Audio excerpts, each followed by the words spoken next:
الصلاة والسلام على خاتم الأنبياء أما بعد فأعوذ بالله من الشيطان الرجيم بسم الله الرحمن الرحيم يا أيها الذين آمنوا اجتنبوا كثيرا من الظن إن بعض الظن إثم ولا تجسسوا صدق الله العظيم۔ عزیز طلباء، عموماً جو ارکان اسلام اور دین اسلام میں جو فرائض ہیں ان کے ترک کرنے کو ہم یہ سمجھتے ہیں کہ یہی گناہ ہے۔ مثال کے طور پہ ایک بے نمازی ہے، وہ نماز نہیں پڑھتا، وہ گناہ گار ہے۔ روزہ نہیں رکھتا مسلمان، وہ گناہ گار ہے۔ اسی طرح دیگر عام کاموں کو لیا جائے، ہے واقعی وہ گناہ کے کام، لیکن بہت سارے ایسے کام ہوتے ہیں کہ جو گناہ کبیرہ میں آتے ہیں لیکن ہم اس کو کچھ بھی نہیں سمجھتے، ہمارے وہم و گمان میں بھی نہیں ہوتا، ہم اس کو ٹال مٹول سے لیتے ہیں، یہ ایسے چلتا ہے، میں نے اس کو کیا کہا ہے، یہ تو ہو نہیں سکتا۔ لیکن اپنی جگہ پہ وہ بدگمانی کرنے والا شخص وہ درست ہے، قائم ہے کہ ایک آدمی ہے وہ خود نماز پڑھ رہا ہے، دوسرا نہیں پڑھتا، لیکن وہ اس کے بارے میں گمان ایسا رکھتا ہے کہ اپنی پڑھی ہوئی نماز کو ضائع کر جاتا ہے۔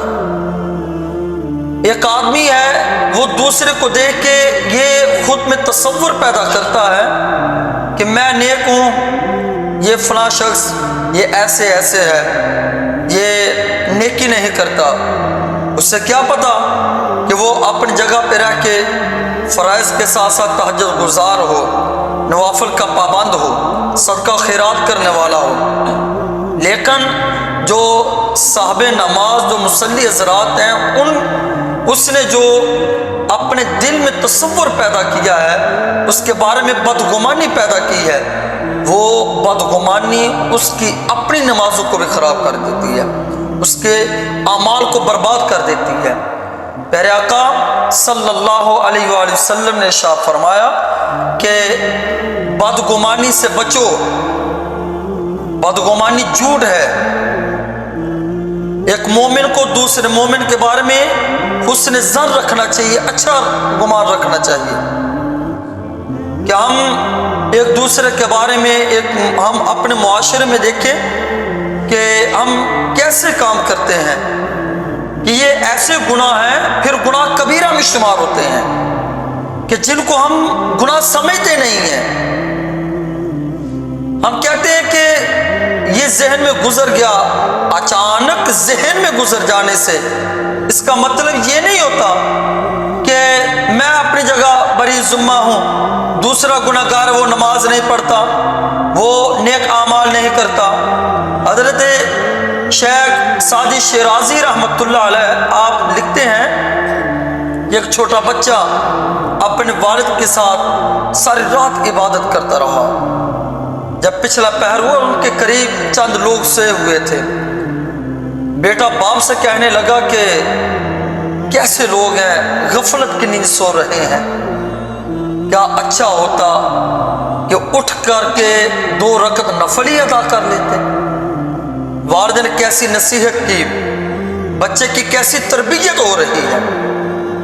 بچے کو بدگمانی سے بچایا جا رہا ہے۔ بیٹا جو تو نے ان کے بارے میں کہا ہے، ساری رات تو عبادت کر رہا ہے،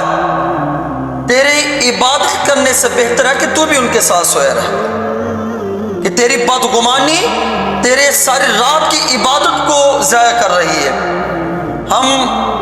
یہ سمجھتے ہیں کہ یہ کچھ بھی نہیں ہے، یہ کبیرہ گناہ میں شمار ہوتا ہے۔ قرآن میں اللہ تعالیٰ فرماتا ہے بدگمانی سے بچو، بدگمانی یہ گناہ ہے۔ اس طرح کہ بہت سارے گناہ ہیں، غیبت، حسد، جھوٹ، وعدہ خلافی، کہ جن کو ہم سمجھتے کچھ بھی نہیں، یہ معمول کی باتیں ہیں، یہ ہم مذاق میں کر رہے تھے، میں نے اس سے کیا کہا ہے، کہ میں نے اس کے بارے میں کیا سوچا، میں نے تو یہی لفظ ادا کیے ہیں۔ میرے محترم، یہ سارے کے سارے کبیرہ گناہوں میں شمار ہوتے ہیں، اس لیے ان گناہوں کو یہ معمولی نہیں سمجھنا چاہیے، ان پر غور کرنا چاہیے کہ میں کیا کہہ رہا ہوں، کیا کر رہا ہوں، کیا سوچ رہا ہوں، کیا الفاظ ادا کر رہا ہوں۔ تو پھر اگر ہم ان باتوں پر، ان جملوں پر، ان عادات پر، ان اعمال پر ہم غور کریں گے تو پھر ہم بہت سارے کبیرہ گناہوں سے بچیں گے۔ جب ہم بہت سارے کبیرہ گناہوں سے بچ جائیں گے تو اللہ تعالیٰ ہمیں عبادات کے اندر روحانیت عطا فرمائے گا۔ اللہ تعالیٰ سے دعا ہے اللہ تعالیٰ ہر قسم کے گناہ سے بچنے کی توفیق عطا فرمائے۔ وما علینا الا البلاغ۔